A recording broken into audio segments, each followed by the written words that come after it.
Hello नमस्कार NCET वीरो, स्वागत है आप सभी बच्चों का एनसीईटी कॉन्सेप्ट के ऑनलाइन लर्निंग प्लेटफॉर्म पर। आई होप आप सभी बच्चे ठीक ठाक होंगे और अपने आप लोग 2025 के लिए जो एनसीईटी का है उसका तैयारी आप लोग स्टार्ट कर चुके होंगे।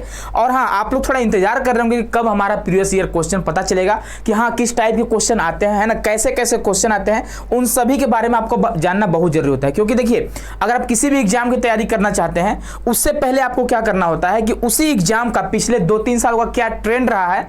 ऐसे तो आपका जो एनसीईटी है 2023 में आया हुआ है, 23 में हुआ, फिर 24 में हुआ है, यानी सिर्फ 2 साल ही आपका एनसीईटी आईटीपी का एग्जाम हुआ है।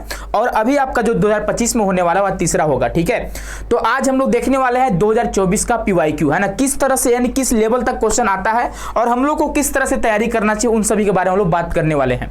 उससे पहले बच्चों के हाई डिमांड पर हमने गुरुदेव बैच लॉन्च कर रखा है, तो जो बच्चे इंटरेस्टेड होंगे गुरुदेव बैच में, वो गुरुदेव बैच में जुड़ सकते हैं। और हाँ, आप एनसीईटी की तैयारी हमारे साथ जुड़कर आप मेहनत करके एनसीईटी में क्या है कि आपके आईआईटी एनआईटी भी कॉलेज आपके शामिल है। ठीक है, टॉप प्रतिष्ठित यूनिवर्सिटी भी शामिल है, आपके डीयू के बहुत सारे कॉलेज अभी आपके शामिल हैं। तो आप चाहते हैं कि हाँ भाई पहले लिस्ट में हमारा नाम आ जाए, तो आप अपनी तैयारी को अभी से स्टार्ट कर दो, क्योंकि आपके पास समय नहीं बचा हुआ है। ठीक है, चलो, तो अभी जो है आपका ऑफर प्राइस चल रहा है BA BEd, BSc BEd, BCom BEd, जिस भी कोर्स में आप इनरोल होना चाहते हैं, आप या तो हेल्पलाइन नंबर पे आप कॉल करके बात कर लो, या फिर व्हाट्सएप कर लो, या फिर प्ले स्टोर से सीयूटी कॉन्सेप्ट का ऐप डाउनलोड कर लेना और हमारे कोर्स से जुड़ जाना। ठीक है, चलो आगे बढ़ते हैं हम लोग। तो जैसे ही हम लोग आगे बढ़ेंगे तो अब हम लोग देखते हैं, पहली बात कि हम लोग को जानना जरूर है कि सिलेबस क्या है इसका। पहली बात कि जो टीचिंग एप्टीट्यूड है हम लोग का, जो सिलेबस वीडियो है ना, जो सिलेबस है टीचिंग एप्टीट्यूड का क्या होना चाहिए, कैसे होना चाहिए, वो सारे यहाँ पे देखिए आप देखेंगे कि 8 यूनिट में हमने इसको डिवाइड करा है। ठीक है, ऐसे तो आपके सिलेबस में सिर्फ 7 यूनिट ही दिया हुआ है। एक आपका पहला नरेशन हो जाएगा,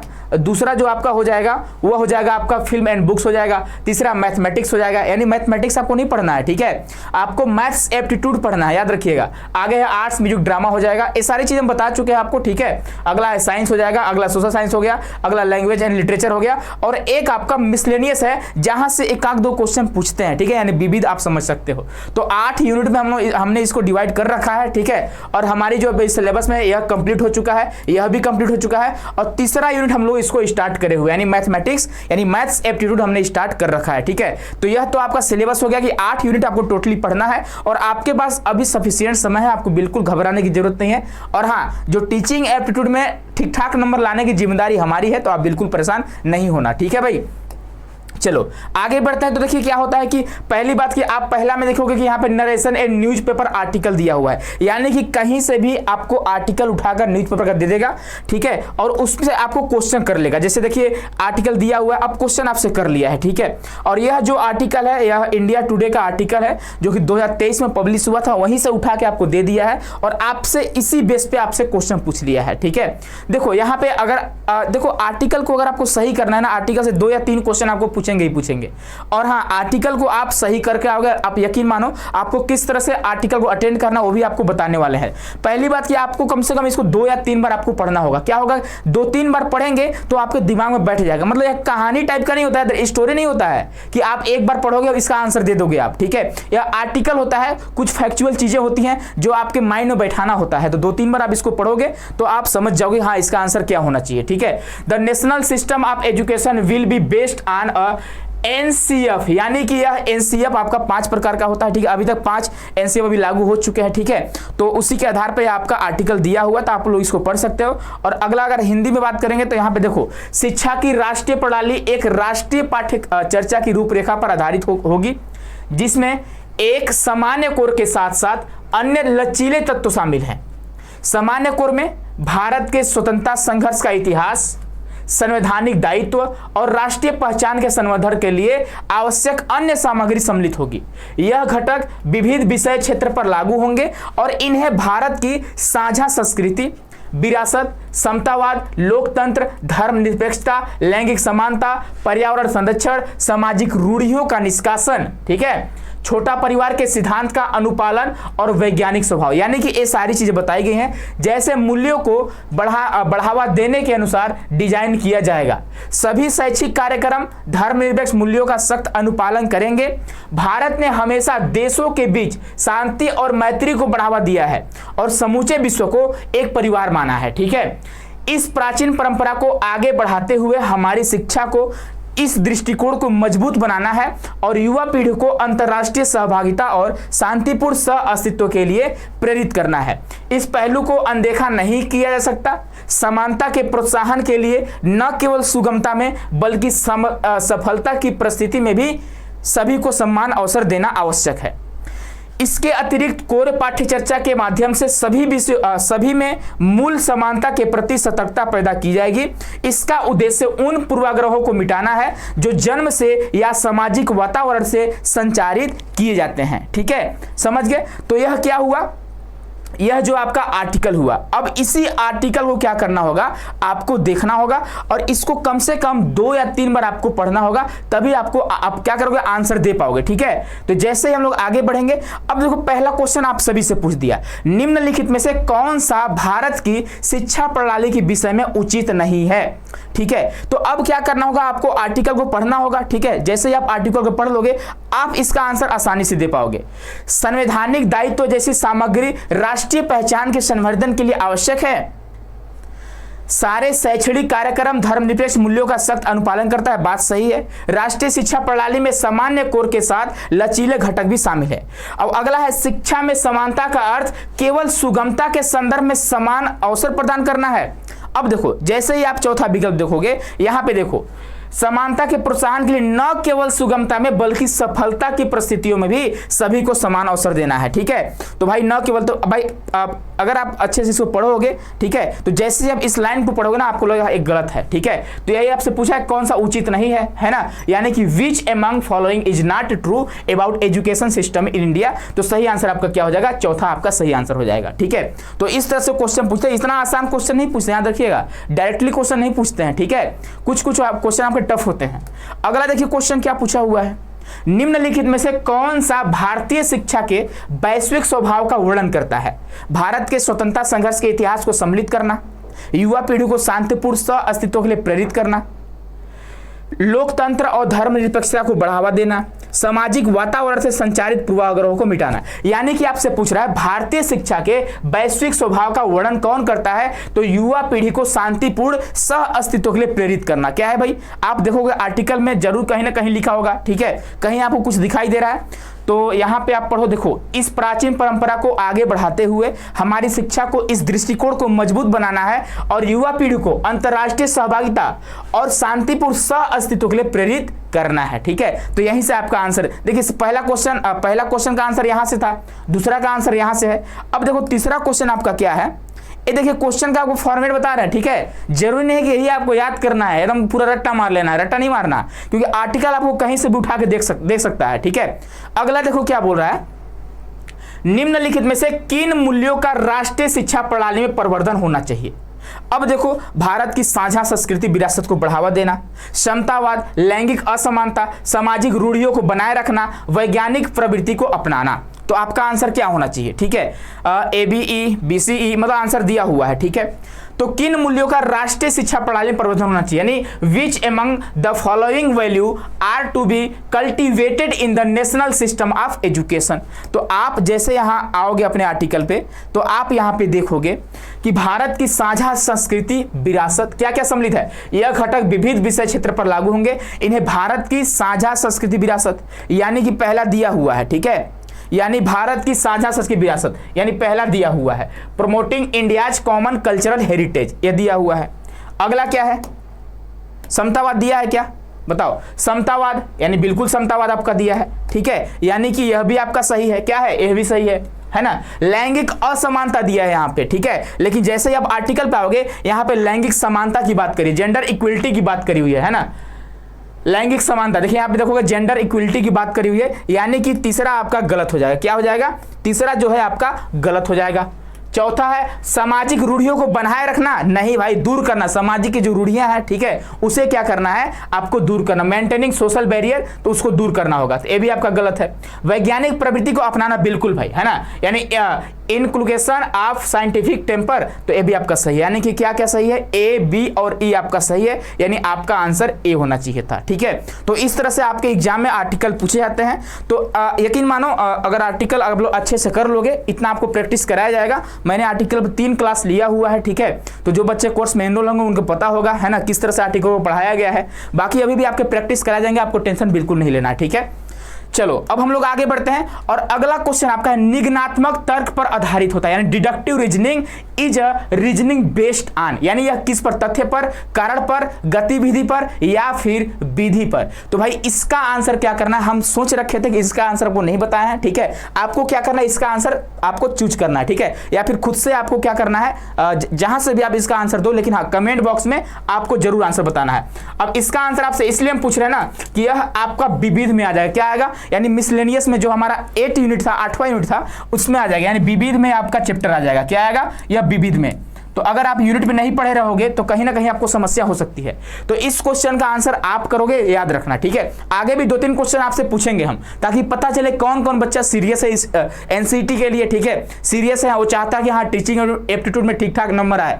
तो भाई कमेंट बॉक्स में पता चलेगा ना कि हाँ ठीक ठाक आप मतलब आंसर कर रहे हो, कहीं ना कहीं बच्चे क्या है, एक्साइटेड हैं, ठीक है। तो यूट्यूब में भी आपके क्लास प्रॉपर्ली लगाए जाएंगे, आपको शेड्यूल बताया जाएगा, टाइम टेबल आपको बताया जाएगा, ठीक है। अभी आप लोग थोड़ा वेट कर लेना, है ना।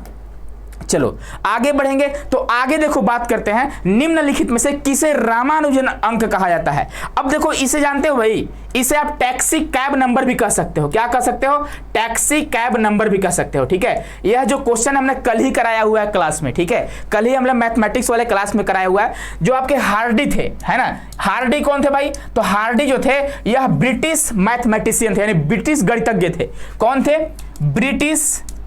ब्रिटिश गणितज्ञ थे, ठीक है। हार्डी जो थे वह गणितज्ञ थे, ब्रिटिश गणितज्ञ थे, ठीक है,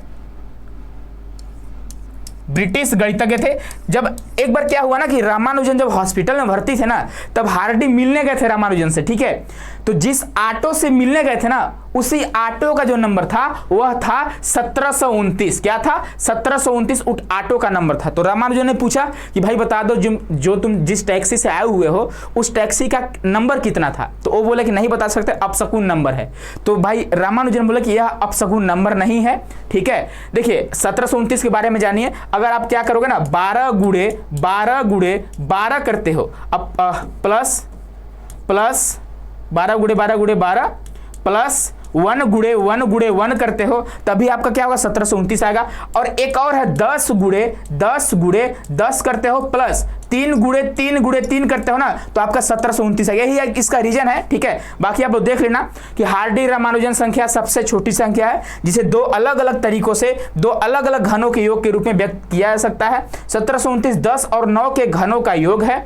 10 का घन 1000 और 9 का घन 729, दोनों संख्याओं को जोड़ने पर 1729 प्राप्त होते हैं, यानी 1729 को ही रामानुजन नंबर बोला जाता है, ठीक है। अब देखो 9 को मैजिकल नंबर बोला जाता है, क्या बोला जाता है, 9 को। अगर मान लो यहां से एग्जामिनर क्वेश्चन पूछ रहा है, तो कहीं ना कहीं इसके आसपास के इर्द गिर्द के जितने भी क्वेश्चन है ना, उसके बारे में पूछेगा, ठीक है। देखो 9 को मैजिकल नंबर कहा जाता है। ये सारी चीज हम लोग पढ़ा है आपको क्लास में, ठीक है। अभी आपको थोड़ा ओवरव्यू दे रहे हैं, ठीक है। एक और संख्या है, ठीक है, आप लोग कमेंट बॉक्स में बताना ऐसी कौन सी संख्या है। अगर आपसे क्वेश्चन कर दें कमेंट बॉक्स में जरूर बताना ऐसी कौन सी संख्या है जो 1 से भी विभाज्य है, 2 से भी, 3, 4, 5, 6, 7, 8, 9 और 10, इन सभी संख्याओं से डिवाइड हो सकता है। ऐसी कौन सी संख्या है, बताओ ऐसी कौन सी नंबर है। आप कमेंट बॉक्स में जरूर बताना कि जो 1, 2, 3, 4, 5, 6, 7, 8, 9, 10 इन सभी संख्याओं से डिवाइड हो सकती है, ठीक है। तो आप लोग जरूर कमेंट करना। और भी सारी चीजें, बहुत सारी चीजें मैथमेटिक्स में हम लोग पढ़ने वाले हैं, है ना। तो उसको आप लोग क्लास में पढ़ाया जाएगा, आप लोगों को टेंशन बिल्कुल नहीं लेना है। जैसे ही हम लोग अब आगे बढ़ेंगे, ठीक है, आगे आप बढ़ोगे तो कहीं ना कहीं देखो अब क्या करना है आपको, यहाँ पे ऑटोबायोग्राफी दे दिया, यहाँ पे ऑथर का नाम दे दिया है, ठीक है भाई। अब देखो प्लेइंग इट माई वे, अब किसका है, प्लेइंग इट वाई में माई वे, यानी कहीं ना कहीं खेलने की बात हो रही है। तो आप सभी के सामने खिलाड़ी कोई दिखाई दे रहा है, बताओ खिलाड़ी आपको दिखाई देना, बोलो सर जी यहाँ पे सचिन तेंदुलकर, यानी ए का सेकंड हो जाएगा। ए का सेकंड कहीं पे आपको दिखाई दे रहा है तो 2 पे दिखाई दे रहा है, चौथे पे दिखाई दे रहा है ए का सेकंड। उसके बाद विंग्स ऑफ फायर, यह किसका है, देखो जूठन हमने एक स्टोरी पढ़ा हुआ है, ठीक है। जूठन जो था वह ओम प्रकाश वाल्मीकि का था। जूठन जो है वह ओम प्रकाश वाल्मीकि का ऑटोबायोग्राफी है। तो जूठन यानी कि डी का 1 होना चाहिए सर जी। तो डी का 1 यहाँ पे नहीं है, यहाँ पे है, यानी आपका चौथा आंसर सही होगा। यानी ए का सेकेंड हो जाएगा, बी का आपका विंग्स ऑफ ये तो हर बच्चे को पता होगा, बी का थर्ड होगा, है ना। अब सी का आपका बसंत मून बच रहा है, यानी कि growing up untouchable in India. तो किसका ऑटोबायोग्राफी है? तो बोलोगे बसंत मून का ऑटोबायोग्राफी है। ठीक है, क्लियर है ना।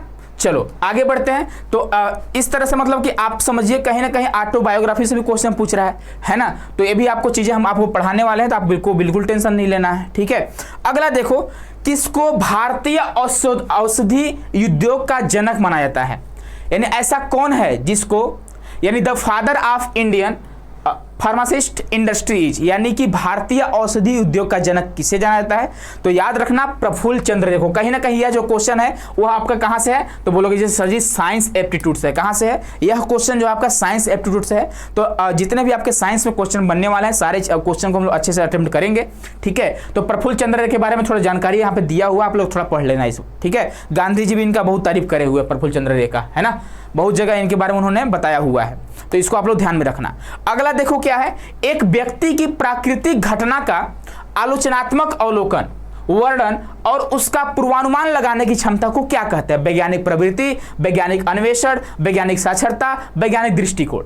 The ability of a person to critically observe, describe, explain and predict natural phenomena is called. अब देखो यह क्वेश्चन आप कहां से लोगे? तो यह जो क्वेश्चन है आपका साइंस का ही है। क्या है? कहीं ना कहीं यह जो क्वेश्चन है यह साइंस का है। तो पहला क्वेश्चन आपने नोट करा। अब देखो यह सेकेंड क्वेश्चन है। देखो इससे क्या होगा ना कि यह क्वेश्चन रिपीट भी आपके एग्जाम में हो सकते हैं, ध्यान रखना। अगर रिपीट नहीं होते इसके इर्द गिर्द, अगर जैसे मान लो हम इस क्वेश्चन का आंसर आपसे क्यों पूछ रहे हैं? आपसे इसलिए पूछ रहे हैं कि आप क्या करोगे, इस क्वेश्चन को जाकर गूगल करोगे। क्या करोगे? गूगल करोगे। अब जब गूगल करोगे तो इसके आसपास के भी जो मटेरियल है ना आपके पास इकट्ठा हो जाएंगे, क्योंकि अब गूगल करोगे सिर्फ यही थोड़ी आपको दिखाई देगा, नहीं देगा ना। इसके बाद क्या करोगे? आप कमेंट करोगे। यानी कि इसका आंसर क्या है? वैज्ञानिक प्रवृत्ति है कि वैज्ञानिक अन्वेषण है कि वैज्ञानिक साक्षरता है कि वैज्ञानिक दृष्टिकोण। इसका आंसर क्या होना चाहिए? तो यह आपका सेकेंड क्वेश्चन होगा। ठीक है, देखते हैं कौन वो महारथी है, कौन वो शेरनी है जो इसका आंसर करता है। ठीक है भाई, चलो नेक्स्ट क्वेश्चन आप सभी के सामने है। वृक्ष जिसके नीचे बुद्ध को प्रबोधन हुआ था संपूर्ण ब्रह्मांड का प्रतीक माना जाता है। ठीक है, महावत, अश्वत्थ, कदम या फिर परिजात। तो इसका आंसर सही क्या होगा? अश्वत्थ होगा। ठीक है, अश्वत्थ को किस और नाम से जाना जाता है? तो आप क्या बोलोगे? इसी को पीपल का वृक्ष बोलते हैं। क्या बोलते हैं? पीपल के वृक्ष को अश्वत्थ बोला जाता है। क्या बोला जाता है? अश्वत्थ, याद रखना। ठीक है, चलो तो यह किससे क्वेश्चन हुआ? तो यह सोशल साइंस से हुआ। सोशल साइंस भी आपको पढ़ना है जो कि आपका 7 यूनिट में है। कहां पे है? 7 यूनिट है, उसके बाद आपका लास्ट यूनिट होगा। ठीक है, यानी मिसलेनियस का यूनिट होगा। तो यह सोशल एप्टीट्यूड है। ठीक है, चलो अगला क्वेश्चन देखिए। 2 से 4 वर्ष की उम्र के एक बच्चे के अनुसार निम्नलिखित रेखा चित्र की दूसरी पंक्ति में पहली पंक्ति से अधिक वस्तुएं हैं। उसकी इस धारणा को क्या मतलब इस धारणा का क्या कारण है? यानी कि अगर छोटे बच्चे को अगर इस फिगर को दिखाया जाए, इस फिगर को 1 2 3 4 इस तरह से लिखा है और 1 2 3 4 इस तरह से लिखा है। ठीक है, साइज हम बड़ा कर दिए, साइज मतलब सेम है दोनों का, है ना। 1 2 3 4। तो बताओ इससे बड़ा, यानी कि एक छोटा बच्चा को इसको दिखाएंगे तो उसको लगेगा ना कि यहाँ पे कम संख्या है, यहाँ पे ज्यादा संख्या है। ठीक है, तो भाई क्या रीजन हो सकता है इसका? क्या इसका रीजन? बच्चे में अभी तक संख्या संरचना का विकास नहीं हुआ है, बच्चा इकाइयों की विशेषताओं को ठीक से देख पाने में असमर्थ है, बच्चा गिनती करने में असमर्थ है, या बच्चे में संख्या का भय है। ठीक है, तो इसका सही आंसर क्या होगा? ए इसका सही आंसर हो, यानी बच्चे में अभी तक संख्या संरचना, यानी child has not at developed the conservation of number, यानी उसके अंदर जो है इसके यानी उसके मस्तिष्क में क्या है कि कंजर्वेशन क्षमता अभी तक विकसित नहीं हुई है। ठीक है, तो सही आंसर क्या होगा उसका? ए आंसर इसका सही हो जाएगा। अगला क्वेश्चन बच्चा से पूछोगे ना कि इसमें कौन सा ज्यादा है, बोलोगा ए वाला ज्यादा है, क्योंकि भाई उसके अंदर कंजर्वेशन नंबर का कंजर्वेशन भी करने की क्षमता विकसित नहीं हुई है, डेवलप नहीं हुई है। ठीक है, चलो अगला क्वेश्चन है, निम्नलिखित में से कौन सी भारतीय पुस्तक को 2024 में UNESCO memory book of the world की सूची में सम्मिलित किया गया है? रामचरित, महाभारत, भगवत पुराण या फिर अभिज्ञान शाकुंतलम। ठीक है, तो इसका सही आंसर क्या होगा? रामचरित्र। क्या होगा भाई? रामचरित्र का सही आंसर है। ठीक है, चलो नेक्स्ट क्वेश्चन आप देखोगे, साहित्य आधारित भाषा अधिगम में छात्रों के लिए निम्नलिखित में से कौन सी समस्या नहीं है? बताओ कौन सी समस्या नहीं है? अगर मान लीजिए भाषा, यानी किसी छात्र को हम भाषा सिखा रहे हैं, है ना, जैसे हिंदी सिखा रहे हैं, उसे इंग्लिश मान लो सिखा रहे हैं, तो कौन सी समस्या नहीं है? मूल उच्चारण और व्याकरण की त्रुटियां, ये समस्या आ सकती है। यानी basic pronunciation and grammar mistake बिल्कुल आ सकती है। सीमित शब्दावली यानी लिमिटेड वोकैबुलरी, इसकी भी समस्या आ सकती है। और अंदर अति संदर्भित साहित्य, ठीक है, ये भी समस्या आ सकती है। लेकिन भाषा की उच्च निपुणता जो है, यह समस्या नहीं आ सकती है। ठीक है, चलिए अगला क्वेश्चन देखिए आपका क्या है। अब अगला क्वेश्चन देख लो, निम्नलिखित भारतीय चित्रकलाओं को उनके अस्तित्व के अनुसार उचित कालानुक्रमिक क्रम में व्यवस्थित करें। कांगड़ा, गढ़वाल, बंगाल और अजंता। अब आपको इसका टाइम पीरियड बताना है। ठीक है, तो यह आपका क्या होगा? थर्ड क्वेश्चन होगा। क्या होगा भाई? यह थर्ड क्वेश्चन होगा। ये देखिए आपका क्या है, कांगड़ा है, यह गढ़वाल का चित्र है, यह ठीक है बंगाल का चित्र, और यह देखिए आपका अजंता का चित्र है। कहाँ का चित्र है? यह अजंता का चित्रकला है। ठीक है, तो अब आपको बताना है, ठीक है, आपका तीसरा क्वेश्चन क्या रहेगा? तीसरा क्वेश्चन आपका रहेगा कि इनमें सबसे पहले कौन अस्तित्व में आया? ठीक है, और उसके बाद कौन आया? उसके बाद कौन आया? सबसे पहले कांगड़ा आया कि गढ़वाल आया कि बंगाल आया कि अजंता आया? तो आप सभी को सर्च करना है और इसका आंसर देना है। ठीक है, यह आपका तीसरा क्वेश्चन हो गया, है ना। चलिए अगला क्वेश्चन देखोगे आप। अगला है, स्कूली शिक्षा में दर्शन, मनोविज्ञान, समाजशास्त्र, मानव शास्त्र जैसे विषयों की किस चरण में शुरू किया जाता है? यानी कि in the school education discipline like philosophy, psychology, sociology and anthropology are introduced during। यानी कि स्कूली शिक्षा में दर्शन, मनोविज्ञान, समाजशास्त्र, मानव शास्त्र जैसे विषयों को किस चरण में शुरू किया जाता है? यानी प्राथमिक स्तर पर कि पूर्व माध्यमिक? जैसे अभी आप एनसीटी का एग्जाम दे रहे हो, ठीक है, तो आप जब टीचर बनोगे, आप 4 स्टेज का टीचर बनोगे। ठीक है, कौन कौन सा स्टेज है? एक आपका फाउंडेशनल है, ठीक है, दूसरा क्या आपका प्रिपरेटरी है, तीसरा आपका क्या है, तीसरा जो आपका है वो एक और आपका सेकेंडरी स्टेज का है। ठीक है, यानी 4 स्टेज के आप टीचर बनने वाले हो। ठीक है ना, 4 स्टेज का आप टीचर बनने वाले हो। एक आपका जो है कि 0 से लेकर 2 तक के टीचर बनोगे, उसके बाद 3 से लेकर 5 तक का टीचर बनोगे, उसके बाद 6 से लेकर 8 तक का टीचर बनोगे, और एक आपका क्या है 9 से लेकर 12 तक का टीचर आप बनने वाले हो। उसी तरह से यहाँ पे बोला गया स्कूली शिक्षा में दर्शन, मनोविज्ञान, समाजशास्त्र, मानव शास्त्र जैसे विषयों को किस चरण में शुरू किया जाता है? प्राथमिक स्तर, पूर्व माध्यमिक स्तर, माध्यमिक स्तर। तो आपका सही जो आंसर होगा वह पूर्व माध्यमिक स्तर होगा। ठीक है, यानी आपका सेकंड आंसर सही हो जाएगा। अगला क्वेश्चन देखोगे आप, क्वेश्चन नंबर अगला देखिए, सूची 1 के साथ सूची 2 का आपको मिलान करना है। शिक्षा का चरण और यहाँ पे सामाजिक विज्ञान विषयों का स्वरूप दिया हुआ है। यानी कक्षा 3 से लेकर 5 तक आपको क्या पढ़ानी चाहिए? टीचर को, मतलब जैसे आप टीचर बन जाओगे तो अगर बच्चा 3 से लेकर 5 तक है, क्या उसको पढ़ाओगे? क्या उसको 2 अलग अलग विषयों के रूप में राजनीति शास्त्र अलग से पढ़ाने लगोगे, अर्थशास्त्र और इकोनॉमिक्स पढ़ाने लगोगे? नहीं, आपको क्या करना होगा, अगर बच्चा छोटा है यानी 3 से 5 साल का है तो उसको क्या करना होगा, हमारे आसपास की यानी द वर्ल्ड अराउंड अस, ठीक है, यानी आसपास की दुनिया के बारे में उससे पहले जानना होगा। ठीक है, जैसे पर्यावरण हो गया, है ना, पारिस्थितिकी हो गया, आसपास की चीजें हो गई, उनके बारे में उनको पहले बताना होगा। दूसरा है 6 से 8। 6 से 8 में क्या होता है ना कि आप स्कूली विषय के रूप में समाज विज्ञान पढ़ा सकते हैं। 9 से 10 में क्या है कि 2 अलग अलग विषयों के रूप में राजनीति विज्ञान और अर्थशास्त्र पढ़ा सकते हैं।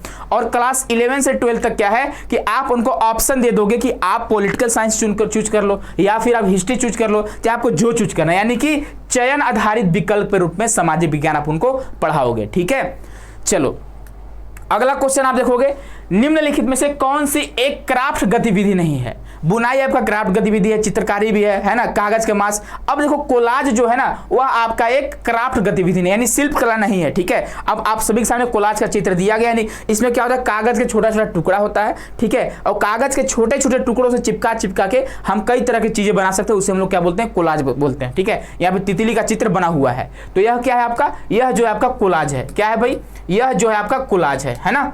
तो आपका क्या हो जाएगा, चौथा आपका आंसर सही हो जाएगा। ठीक है, चलो अगला क्वेश्चन आप देखोगे, क्वेश्चन नंबर 17। यहां पे देखो, फिल्म में एक HIV पीड़ित महिला के कार्यस्थल पर आत्मसम्मान को पाने के संघर्ष को, यानी कहीं ना कहीं फिल्म से क्वेश्चन पूछ रहे। फिल्म हो गया, डॉक्यूमेंट्री हो गया, बुक्स हो गया, और यह किस पे बेस्ड होगा, तो या तो वोमेन पे बेस्ड होगा, या तो ट्राइबल पे होगा, या तो दलित पे बेस्ड होगा। ठीक है, तो इसका सही आंसर क्या है, फिर मिलेंगे। क्या है भाई, इसका सही आंसर जो है, इसका जो सही आंसर है फिर मिलेंगे। और इसके डायरेक्टर है रेवती है। ठीक है, इसके डायरेक्टर हैं, इसके डायरेक्टर जो है वह रेवती है। ठीक है, रेवती जो है इसके डायरेक्टर है, आप डायरेक्टर को याद रखना। ठीक है, बाकी जो आपका फिर मिलेंगे उसका स्टोरी जो है HIV एड्स से रिलेटेड है। ठीक है, आप लोग इसको पढ़ लेना एक बार, आप लोगों को समझ आ जाएगा। यह जो स्टोरी है आपका तमिलनाडु का है। कहाँ का है, तमिलनाडु का है। ठीक है, तो इसको आप लोग अच्छे से पढ़ लेना। चलो अगला क्वेश्चन हम लोग देखते हैं। अगला क्वेश्चन आपका क्वेश्चन नंबर 18। अब यहां पे देखो बोला गया है कि बच्चे में पंचकोश विकास का अर्थ है 5 परतों में विकास, निम्नलिखित की उचित क्रम में आपको व्यवस्थित करना है। यानी जब व्यायाम वगैरह आप करते हो, ठीक है, तो वही आपका जो आपका योग है, योग का 5 कोष है। क्या है? 5 कोष है। तो यही 5 कोष का आपसे क्या पूछ रहा है, यहाँ पे उचित क्रम पूछ रहा है। ठीक है, उचित क्रम यानी पहले कौन आएगा उसके बाद कौन आएगा, है ना। तो यहाँ पे आपको शायद फिगर दिखाई दे रहा होगा 5 कोशास का। ठीक है, तो पहले आपका अन्नमय कोष आता है। क्या होता है? पहले आपका अन्नमय कोष आता है। उसके बाद क्या आता है? उसके बाद आपका प्राणमय कोष आता है, यानी ए के बाद ई आपका आता है। ठीक है, उसके बाद क्या हुआ? उसके बाद आपका मनोयोग कोष आता है। ठीक है, उसके बाद मनोयोग कोष आता है, यानी ए ई बी हो गया, ए ई बी हो गया। कहीं आपको दिखाई रहा है ए ई बी यानी डीसी, यानी सेकंड आंसर आपका सही हो जाएगा। ठीक है, तो इन सभी के बारे में हम लोग डिटेल में पढ़ने वाले हैं, तो आप लोग बिल्कुल परेशान नहीं होना। बस आप लोग को जानना है कि प्रीवियस ईयर क्वेश्चन किस आधार पे आते हैं और हम लोग की जो तैयारी है ना किस आधार पे होनी चाहिए, कितना हमको मेहनत करने की जरूरत, कौन से यूनिट में हमको ज्यादा मेहनत करने की जरूरत है। ये सारी चीज आपको कब पता चलती है? जब आप पीवाईक्यू का एनालिसिस अच्छे से करते हो, तभी आपको पता चलती है। तो इस बात का आप लोग ध्यान रखना। ठीक है, बाकी उनके बारे में यहाँ पे सारी चीजें दिया गया है, यह वीडियो आपको दे दिया जाएगा। ठीक है, आप लोग इस वीडियो को पढ़ लेना एक बार, है ना। चलो बाकी आगे बढ़ते हैं। इंग्लिश मीडियम वाला यहाँ पे पढ़ सकते हो सारे कोर्स के बारे में, कोर्स प्राणमय कोर्स, मनोमय क्या होता है, विज्ञानमय कोर्स क्या होता है और आनंदमय कोर्स क्या होता है, ये सारी चीजें आप लोग पढ़ सकते हो। ठीक है, चलो अगला क्या है कि निम्नलिखित में से कौन सी प्रभावी शिक्षण की अभिवृत्ति नहीं होनी चाहिए। यह भी क्या होगा? यह भी आपका मिसलेनियस में आएगा। क्या आएगा? यह भी जो आपका मिसलेनियस में आएगा। ठीक है, तो प्लेवे विधि है। क्या है भाई? यह आपका प्लेवे विधि है। तो कुछ बहुत इंपोर्टेंट आपके टॉपिक हैं, उनके बारे में हम लोग डिस्कस करने वाले हैं, क्लास में करेंगे। ठीक है, तो भाई प्लेवे विधि क्या होता है इसके बारे में हम लोग पढ़ लेना। ठीक है, सारी चीज यहाँ पे लिखा हुआ है। शिक्षा की एक ऐसी पद्धति है जिसमें बच्चों को खेल के जरिए सीखने में मदद मिलती है। यानी प्लेवे विधि क्या है कि अगर आप क्या करते हैं, अगर किसी बच्चे को पढ़ा रहे हैं, बस बुक्स उठा रहे हैं, बुक्स पढ़ रहे हैं, अगर पढ़ा रहे हैं तो बच्चों को समझ नहीं आने वाली है। अगर उसी चीज को आप प्रैक्टिकल करके दिखा दो तो बच्चे को अच्छे से समझ में आ जाएगी। ठीक है, तो ही आपका प्ले विधि उसी से रिलेटेड है। यह विधि इस बात पर आधारित है कि बच्चे तब सबसे ज्यादा सीखते हैं जब वे सीखने की प्रक्रिया में सक्रिय रूप से हिस्सा लेते हैं। अब बच्चे को बोलेंगे चलो हम लोग बाहर फील्ड में चलते हैं। ठीक है, आप जैसे देखोगे कि स्कूल लेवल में क्या होता है कि पीटी के टीचर होते हैं। ठीक है, पीटी के टीचर यानी कि जब आपकी पीटी के पीरियड आती है तो टीचर बोलता है चलो सही बच्चे बाहर फील्ड में चलो। अब वहाँ पे आपका जो माइंड है थोड़ा एक्टिव हो जाता है। ठीक है, वहाँ पे आप थोड़ा उत्साहित हो जाते हो कि अब जा रहे खेलने जा रहे हैं, और वहीं पे अगर आपको कुछ चीज़ सिखाई जा रही हैं तो उसको आप अच्छे से सीख पाओगे। अगर क्लास में वही चीज़ सिखाई जाएगी थोड़ा मुश्किल होगा आपके लिए, है ना। तो वही आपका प्ले विधि है। ठीक है, इसको आप लोग ध्यान रखना। तो इस तरह के भी क्वेश्चन आते हैं जो कि आपका मिसलेनियस में क्यों आएंगे? मिसलेनियस में ऐसे टॉपिक आ रहे हैं ना कि जिससे आप बच्चे के सर्वांगीण विकास को कैसे कर सकते हो, है ना। आप बच्चे को अच्छे लेवल पर कैसे ला सकते हो, है ना, वही आपके मिसलेनियस में आ जाएंगे। ठीक है, चलो अगला क्वेश्चन आप सभी के सामने है। एक स्कूली विषय के रूप में सामाजिक विज्ञान में निम्नलिखित में से किन विषयों में प्रमुख रूप से सामग्री ली जाती है? यानी सामाजिक विज्ञान में आप क्या पढ़ते हो? तो सामाजिक विज्ञान में सर जी हम हिस्ट्री पढ़ते हैं, ज्योग्राफी पढ़ते हैं, पॉलिटिकल साइंस पढ़ते हैं। क्या कॉमर्स पढ़ते हो क्या? नहीं सर। क्या मैथमेटिक्स आप सोशल साइंस में पढ़ते हो? सामाजिक विज्ञान में आप मैथमेटिक्स को पढ़ते हो? नहीं सर। तो क्या होना चाहिए आपका आंसर? ए और बी और सी होना चाहिए, यानी ए आपका सही आंसर हो जाएगा। ठीक है, यानी 1 नंबर आपका सही आंसर हो जाएगा। चलो आगे बढ़ते हैं। अगला क्वेश्चन आप देखोगे, बच्चों के संदर्भ में निम्नलिखित में से कौन सा व्यवहारिक अनुभव का एक प्रत्यक्ष उदाहरण है? छात्रों का एक समूह किसी पाठ्य पुस्तक पर चर्चा कर रहा है। कक्षा 5 के रामू और रवि सामग्री और उपकरणों के साथ एक प्रयोग कर रहे हैं। कक्षा में एक समूह YouTube पर विज्ञान कार्यक्रम की वीडियो देख रहा है। यह तो ऐसे ही गलत हो जाएगा, है ना। सीमा एक चार्ट पर बने विज्ञान आरेख का अवलोकन कर रही है। आपसे क्वेश्चन क्या पूछ रहा है? क्वेश्चन को ध्यान से पढ़ो। Which of the following is direct hands on experience among children? यानी कि बच्चों के संदर्भ में निम्नलिखित में से कौन सा व्यवहारिक अनुभव का एक प्रत्यक्ष उदाहरण है? छात्रों का एक समूह किसी पाठ्य पुस्तक पर चर्चा कर रहा है। कक्षा 5 के रामू और रवि सामग्री और उपकरणों। देखो यह जो क्वेश्चन है, अगर आपसे पूछ दें कि बताओ यह क्वेश्चन किस टॉपिक से है, बताओ। अगर आपसे पूछ दे कि यह क्वेश्चन किस टॉपिक से, आप किस टॉपिक से बताओगे? क्या न्यूज या आर्टिकल से है? नहीं सर। फिल्म से है, मूवी से है, डॉक्यूमेंट्री से? नहीं सर। मैथमेटिक्स से है क्या? नहीं सर। साइंस से? नहीं। सोशल साइंस से? सोशल साइंस से भी नहीं है, है ना। आर्ट से है क्या? आर्ट एंड कल्चर से क्या? नहीं सर। तो भाई किससे है? तो आप बोलोगे सर जी मिसलेनियस से है। क्या है? बोलोगे सर जी मिसलेनियस से है। ठीक है, तो इसका भी आंसर क्या करना होगा आपको देना होगा। ठीक है, आपको हम बताते हैं इसमें कौन कौन सा नहीं है। तो ए नहीं है, तीसरा आंसर सही नहीं है और ए भी नहीं है। अब आपको बताना होगा कमेंट बॉक्स में। तो यह जो आपका फोर्थ क्वेश्चन हुआ। ठीक है, 5 क्वेश्चन आपको देने थे, 4 क्वेश्चन आपके हो गए। आप लोग जरूर कमेंट करना ताकि हमें पता चले कि हाँ कौन कौन से बच्चे जो हैं डेडिकेटेड है, मतलब जिनको पता है ना, जो थोड़ा मेहनत करना जानते हैं। अगर आप मेहनत करना जानते हो तभी आप कॉन्सेप्ट के साथ जुड़ना। अगर मेहनत करना नहीं जानते हो तो भाई मेहनत तो सिखाई जाएगी, कैसे मेहनत करा जाता है ना, एक बार आप जुड़कर देख लो, है ना, उसके बाद पता चल जाएगा। क्योंकि अगर आप मेहनत नहीं करोगे तो आप ठीक ठाक नंबर नहीं ला पाओगे। आपको जो यहाँ पे कहा जा रहा है, जो चीज़ें बोली जा रही है, उसको आप लोग थोड़ा अच्छे से मतलब सोचो कि हाँ सर बोल रहे हैं तो कुछ ना कुछ रीजन होगा तभी बोल रहे हैं। ठीक है, तो आप क्या करना, जितना क्वेश्चन आपसे पूछा जा रहा है सारे क्वेश्चन का आंसर आप देना। ठीक है, ताकि हमें पता चले कि हाँ बच्चों ने पूरा क्लास को अच्छे से देखा हुआ है और बच्चे सीरियस हैं। ठीक है, चलो अगला देखिए क्वेश्चन क्या है। जय भीम फिल्म किस जनजाति के संघर्ष को दर्शाते हैं? तो यह जो आपका इरूला जनजाति के बारे में। ठीक है, यहाँ पे सूर्या जी आपके दिखाई दे रहे होंगे जो जय भीम का रोल निभाए हुए हैं। ठीक है, यहाँ पे वकील का रोल निभाए हुए हैं, है ना। यहाँ पे क्या होता है, जो गरीब परिवार होता है उनको क्या झूठी केस में फंसाया जाता है और क्या करा जाता है, उनके साथ बहुत मारपीट भी करा जाता है, बहुत मारते पीटते हैं पुलिस वाले। ठीक है, लेकिन यह क्या करते हैं, उनको बचाने का काम करते हैं ना, वकील बन के बचाने का काम करते हैं। तो यह मूवी देखना, जो मूवी है ना तमिलनाडु का, बहुत अच्छी मूवी है। ठीक है, एक बार आप लोग जरूर देखना जय भीम को जाकर, है ना।